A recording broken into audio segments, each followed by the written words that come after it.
Come on in, everybody, and welcome to my review recap for Married at First Sight, Season 15, Episode 8.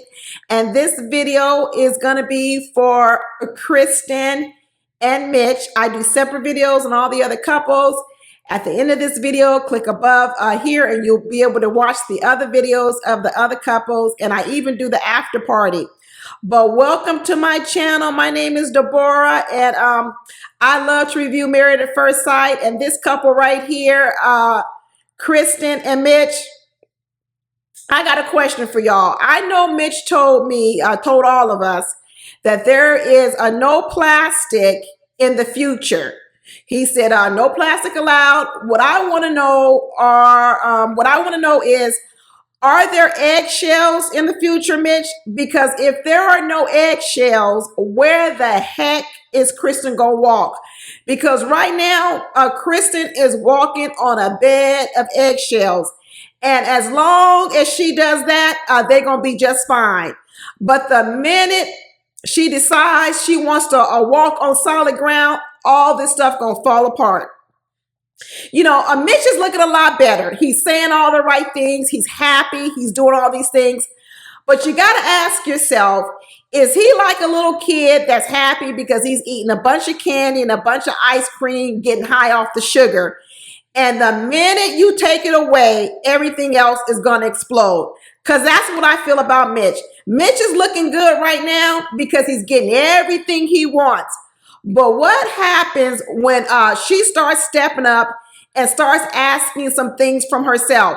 Because she still ain't tackled this hoarder situation. He's a hoarder, okay? And she hasn't tackled it yet. She talks about what he's doing, but you haven't seen her draw any lines. He still brings the stuff in the house, but she doesn't tell him, don't bring that in the house. So she's not actually confronting him. She's accommodating him. And you know what? When you're being accommodated, I would be happy too. She better be careful eating trail mix out of this little bag that Mitch got her. She gonna mess around and get a staph infection. She better be careful eating from Mitch. It's almost eating like out of a garbage can. I wouldn't be eating nothing he gave me unless it's wrapped in a sealed plastic bag, which you know he ain't gonna give you no plastic bag, which means I won't be eating nothing from Mitch. Just like I won't be using his bathrooms. I won't be eating nothing from him. I won't be using his bathrooms. I won't be using his toilet or his shower, and I won't be cooking in his kitchen, and I won't eat nothing coming out his kitchen. Kristen's friend said, you know what, you better start telling Mitch your secrets. You better start telling about your last engagement. You know what? I'm not of the mindset that women or anyone has an obligation to tell you about all their deepest, darkest traumas of their past. No, they don't. You're not required to tell everybody how every man in your life did you wrong. In fact, I tell women, you don't need to say that unless it's something that's going to have a bearing on your relationship now. Then guess what? You don't need to tell the secret. But anyway, she went on and she told him all about the wedding and this. And I'm not saying she didn't have to tell him at some time, but she shouldn't have felt any pressure to tell him sooner than maybe she wanted to tell him. But I knew it wasn't going to be no problem with Mitch. Mitch does not care that Krysten got run over by another man. In fact, it makes him happy. And let me tell you why it makes him happy. Because Mitch suffers from low self-esteem. And what it does when he hears a story like how that happened to Krysten, you know what that does for him? It relaxes him. Because guess what? You a mess up too. Just like she said, when people hear that story, they think, what's wrong with you, Krysten? It's the wrong thing to think. I get it. But it is what people think. How are you so dumb? What did you do? This is how people judge you and are critical of it. And when Mitch hears a story, a sad story about Krysten, he says, good, I'm happy to hear a sad story about her life because my life is just as sad and now I don't feel so bad. In fact, what it did was it probably made him feel closer to her. That's why he grabbed her hand and held onto her hand. Because what he's saying is misery loves company. And now I don't have to feel uncomfortable or worship you like you better than me. Because you a sad case just like me. We are both rejects. And he was happy to hear the story. I already knew he wasn't going to have no problem with that story. But I tell you, I feel sorry for when Krysten, the real Krysten, starts coming out.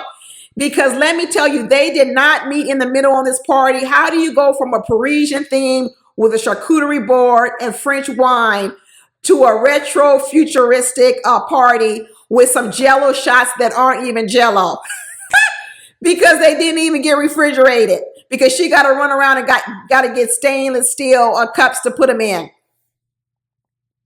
That's a big concession. I don't know how long she's going to be able to keep this up, y'all. I just can't see it. She was on the after party, and let me tell you, she don't look too happy on that after party. She really doesn't look too happy. I'm telling you, I think this is going to wear on Krysten, and I don't know how long this is going to last.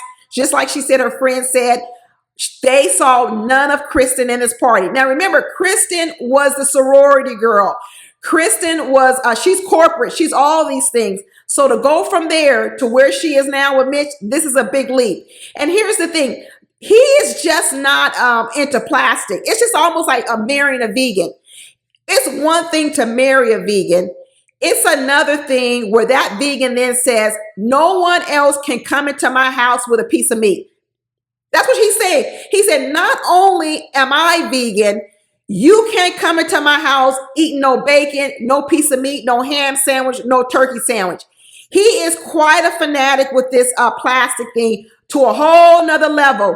It only not extends to him. It extends to Krysten, and it extends to anyone that enters into his house. This is why he don't clean up nothing, because he don't want to put no garbage in no plastic bag. And he don't want to use no household products to clean up that house because bleach comes in a plastic bottle. I know Krysten is saying she's running around and saying, you know, this marriage is 180-degree difference from what it was. And I do believe that. I believe Mitch is comfortable. I believe Mitch is happy. I believe he's having a good time. I'm actually really loving to see the energy, but I'm still very tense on waiting for the ball to drop when Krysten stops walking on these eggshells. And I wonder, will Mitch be able to adjust? Or can he only be happy with Krysten when she is giving him everything he wants and giving him his way all the time? It's like a spoiled kid or attention tantrum kid. You know when you kept somebody's kids and them kids were bad, and what you said you need to do to get through the babysitting adventure with them was just give them everything they wanted because you weren't going to be fighting with no doggone kids while they at your house. And you like, you know what? You want another popsicle? You can have it. I'll let your mama deal with you when she come pick you up. Because right now, all I'm doing is babysitting you. And I don't put up with this stuff. You may not put up with your kids in your other life. But when you get that bad at kid, you like, he want to eat that sugar? Let him eat that sugar because I'm not dealing with this bad behavior. What I'm wondering with Krysten and Mitch is, will she be able to deal with his outbursts, his tantrums, and his pushback when she starts pushing back on some things with him? As she said, he ain't been in no relationship for 8 years, and now you know why. I'm not sure how many people would sign up for this fanaticism that he has when it comes to plastic, because it's going beyond just what his guidelines are for himself. It's starting to go into the guidelines of what he has for Krysten, and it's even going into the guidelines of what he expects from any friend that comes into his circle. He was telling people, don't touch me because I don't want no germs in the future. Germs, you live in a germ-infested apartment. So, y'all, I'm still worried. I'm happy to see it. I was happy to see her happy. I'm happy to see him happy. I'm happy to see them joking around. But I'm telling you, she walking on eggshells, and I'm sitting on pins and needles waiting for the other shoe to drop. But anyway, that's it, y'all. Let me know what you think down in the comments. And do you think they're going to make it? Do you guys think they're going to make it? Talk to you later. Bye.